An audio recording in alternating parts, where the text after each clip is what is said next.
Hello guys, welcome back to another रहस्यमय video.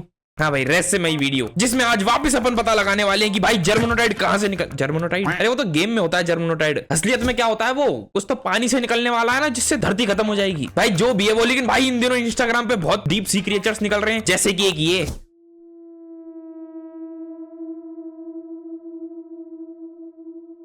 और भाई आजकल तो ऐसी ऐसी वीडियोस भी आने लगी, अगर मेरे पास सेव पड़ी होगी तो मैं दिखाऊंगा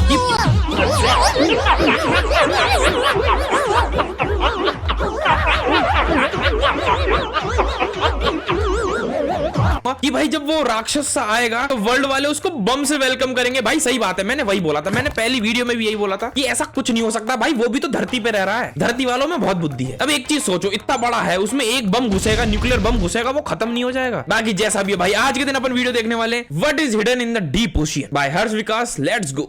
क्या आपने कभी ये सोचा है कि ये अजीबोगरीब समुद्री क्रीचर्स जमीन के इतने पास क्यों आ रहे हैं, जैसे जैसे ये प्राचीन समुद्री भाई क्रीचर्स। पीछे प्राइम और मॉन्स्टर रखी है, देख रहे हो तुम, वो तगड़ी लग रही है। अरे अपन वीडियो देख रहे थे, सॉरी थोड़ा मैं फोकस नहीं कर पाया, एक सेकंड फोकस करते हैं। आज क्या आपने कभी ये सोचा है कि ये अजीबोगरीब समुद्री क्रीचर्स जमीन के इतने पास क्यों आ रहे हैं, जैसे जैसे ये प्राचीन समुद्री क्रीचर्स ऊपर आ रहे हैं, वैसे वैसे और सवाल बढ़ते जा रहे हैं। और इन सब में सबसे बड़ा सवाल ये है कि ये बड़े देश और साइंटिस्ट ने क्यों ओशंस को एक्सप्लोर करना छोड़ दिया, क्यों उन्हें जाना था आउटर स्पेस में ये देखने की एलियंस हैं कि नहीं। एक सेकंड भाई, क्या ओशियंस एक्सप्लोर नहीं करे हुए साइंटिस्ट ने? देखो मेरे को पता नहीं है, मैं पूछ रहा हूँ, क्वेश्चन मार्क। तुम लोग को पता हो तो कमेंट्स में बताओ। ना छोड़ दिया, क्यों उन्हें जाना था आउटर स्पेस में ये देखने की एलियंस हैं कि नहीं। लेकिन किसी को ये नहीं पता करना था कि इस ओशन में हमारी धरती के अंदर क्या है। पिछले कुछ सालों में हमने ऐसे क्रीचर्स ऊपर आते हुए बहुत देखे हैं, जैसे ओरफिश, जायंट स्क्विड्स और ग्लोइंग जेलीफिश। लेकिन अब इनके साथ साथ और भी डीप सी क्रीचर्स ऊपर आ रहे हैं। द ओरफिश, जो कि एक तलवार की तरह शार्प और सिल्वर होती है और तैरती स्नेक की तरह है। भाई है चीज बढ़िया, कुछ नहीं जो कि एक तलवार की तरह शार्प और सिल्वर होती है और तैरती स्नेक की तरह है। अब इस ओरफिश के बीचेस पे आने का सिग्निफिकेंस क्या है, ये मैं तुम्हें थोड़ी देर में बताऊंगा। लेकिन उससे पहले एक और चीज को नोटिस कर लेते हैं। तुमने रिसेंटली एक और फिश को ऊपर आते हुए देखा होगा सरफेस पे, which is the angler fish. And ये फिश जो है ये डीप सी में रहती है एंड कभी वहां से नहीं निकलती। अब ये एक बात है कि इस चीज को गलत तरीके से दिखाया जा रहा है, क्योंकि जो एंगलर फिश ऊपर आई थी वो सिर्फ 6 इंच की थी, लेकिन उसको दिखाया जा रहा है जैसे वो बहुत बड़ी फिश थी।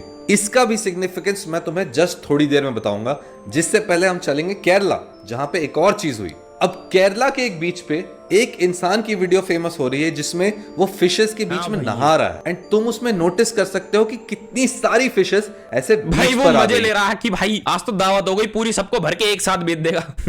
तुम उसमें नोटिस कर सकते हो कि कितनी सारी फिशेस ऐसे बीच पर आ गई हैं। अब ये फिशेस का बीच तक आना, द ओर फिश का अलग अलग पार्ट्स ऑफ द वर्ल्ड में, जैसे ऑस्ट्रेलिया और सैन डिएगो इन यूएसए, इन जगहों पे बाहर आकर बीच पर आना, और एक एंगलर फिश का डीप सी से एकदम वाटर सरफेस पे आना कुछ तो इंडिकेट करता होगा। अब केरला वाले केस में यह कहा जा सकता है कि जब भी इतनी सारी फिशेस एक साथ बीच पर आती हैं, इसका मतलब आसपास कोई प्रेडेटर है, या तो एक अर्थक्वेक या कोई नेचुरल डिजास्टर होने वाला है। अर्थक्वेक वगैरह तो आते रहते हैं, अब उसमें दुनिया थोड़ी खत्म हो सकती है, बताओ। अब उसमें तुम जर्मोनोटाइड निकाल रहे हो, जर्मोनोटाइड नहीं भाई, सॉरी उस बंदे का नाम नहीं पता, वो जो भी मगरमच्छ नहीं होता, वो बड़ी सांप जैसी मछली, सेम टू सेम। हाँ, या कोई नेचुरल डिजास्टर होने वाला है। और जब हम एंगलर फिश और ओर फिश की बात करें तो तुम एक चीज नोटिस करोगे कि जब तुम गूगल पर जाते हो एंड लिखते हो द ओर फिश, तो वहां पर लिखा आता है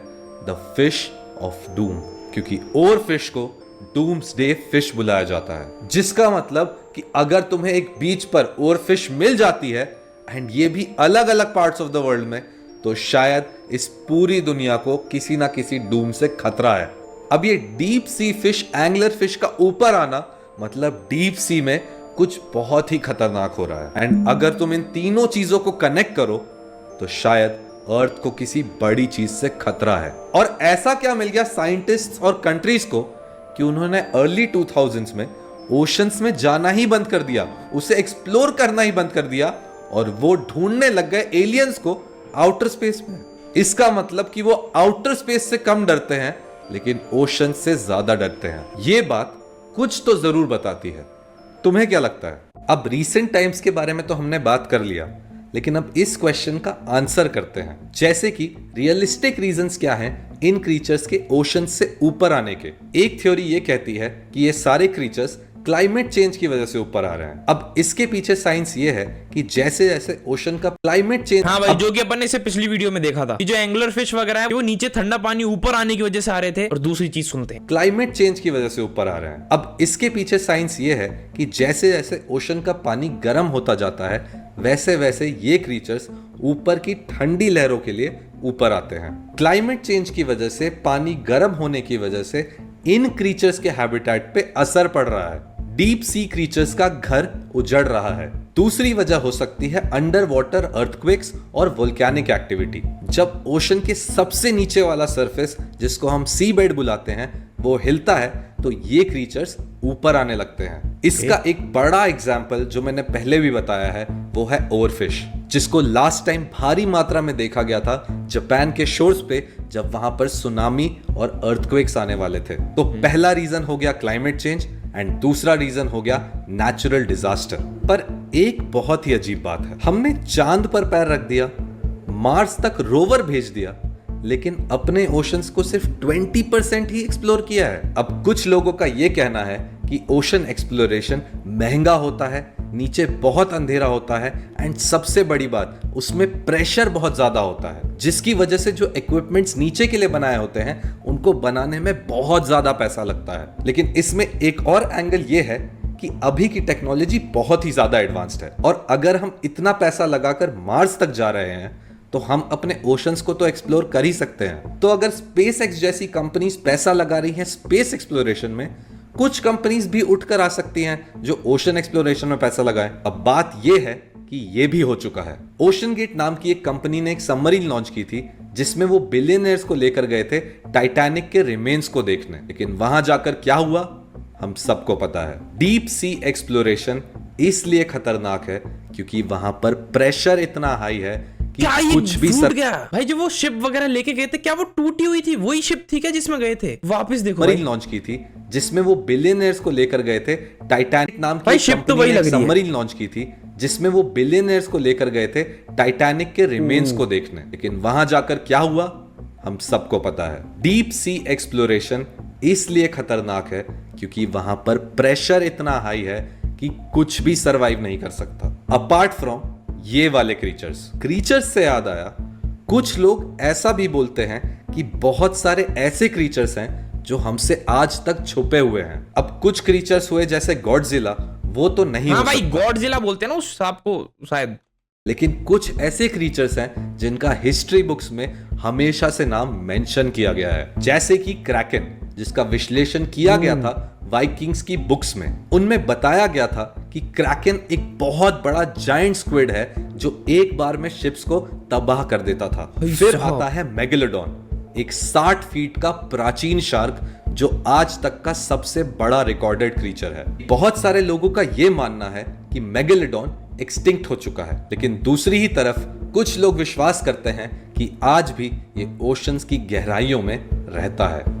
और क्या आपने निन्गन के बारे में सुना है? एंटार्क्टिका के पास देखा गया एक अजीब ये तो किसी गेम में कैरेक्टर था शायद, मतलब बंदर जैसा होता है जो पानी की लहरों में घुल मिल जाता है। कुछ लोग इसे एलियन समझते हैं और कुछ लोग मानते हैं कि ये आज भी अनडिस्कवर्ड है। सिर्फ यही नहीं, कुछ सेलर्स और फिशरमैन ने यह भी दावा किया है कि उन्होंने जायंट सी सर्पेंट्स और ग्लोइंग सी ड्रैगन्स को भी देखा है। अब क्या ये सिर्फ नजर का धोखा है या ओशंस की गहराइयों में आज भी कुछ ऐसे क्रीचर्स हैं जो हमसे छुपे हुए हैं? अब ये जितने भी क्रीचर्स हैं जिनके बारे में मैंने बात की है, ये कहीं ना कहीं किसी बुक्स में या किसी रेफरेंसेस में मेंशन है, लेकिन इन सब के बीच में एक ऐसा क्रीचर है जो एक्चुअली एग्जिस्ट कर सकता है। इसके ट्रेसेस तुम्हें गूगल अर्थ पे भी दिख जाएंगे। जैसे कि बहुत लोग बोलते हैं कि चाइना के पास गूगल अर्थ पे दिखता है कि ये वाला क्रीचर एग्जिस्ट करता है। अब मैं इस पर्टिकुलर क्रीचर की बात इसलिए कर रहा हूं क्योंकि ये हर उन बुक में मेंशन्ड है जिसको तुम शायद पढ़ चुके होगे, कभी ना कभी पढ़ने वाले होगे। और ऑनेस्टली ये पर्टिकुलर क्रीचर एक पूरी वीडियो डिजर्व करता है, लेकिन इसके बारे में मैं तुम्हें थोड़ा सा बस बताना चाहूंगा। इस क्रीचर का नाम है लेवायथन। जिसको मैं जर्मनोटाइड बोल रहा था उसका नाम लेवायथन। ओके हाँ, लेकिन यही है। बहुत ही बड़ा आर्मर्ड डिस्ट्रक्टिव सी मॉन्स्टर जिसकी आइडेंटिटी और एग्जिस्टेंस पूरी तरीके से एक मिस्ट्री में बंधी हुई है। और बहुत लोग बोलते हैं कि लेवायथन इतना ज्यादा हॉरिफाइंग है कि वो एग्जिस्ट नहीं कर सकता, क्योंकि लेवायथन इस अर्थ का सबसे बड़ा क्रीचर हो सकता है। लेवायथन को बताया गया है एक ऐसा क्रीचर जो एक साथ हजारों शिप्स को निगल सकता है, लेकिन इसके एग्जिस्टेंस का प्रूफ हर हिस्ट्री बुक में मेंशन्ड है। तो क्या ये फिशेस और क्रीचर्स जो ऊपर आ रहे हैं ये कहीं लेवायथन के वापस जगने की वजह से तो नहीं आ रहे हैं? अब इसके एग्जिस्टेंस का फिजिकल प्रूफ तो बिल्कुल भी नहीं है इस अर्थ पे, लेकिन क्या पता ये एग्जिस्ट करता हो। तो अब हमें कुछ एक आइडिया लग चुका है कि ये सी क्रीचर्स ऊपर क्यों आ रहे हैं। या तो क्लाइमेट चेंज, या तो नेचुरल डिजास्टर्स, या बड़ी कंट्रीज और साइंटिस्ट कुछ एक्सपेरिमेंट कर रहे हो, या तो कोई पौराणिक क्रीचर वापस जिंदा हो गया हो। तो जब तक कोई ठोस सबूत हमें किसी चीज के बारे में ना मिल जाए,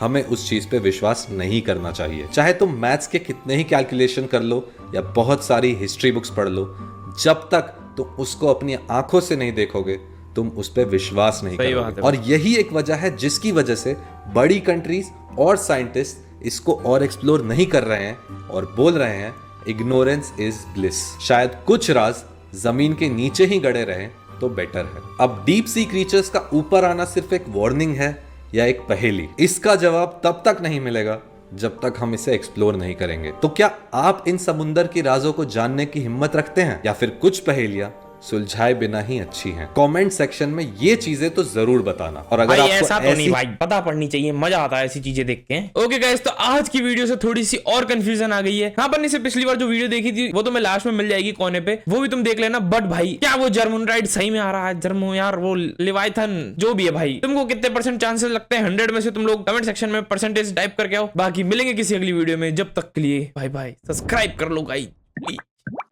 दुनिया खत्म होने वाली है उससे पहले कर लो।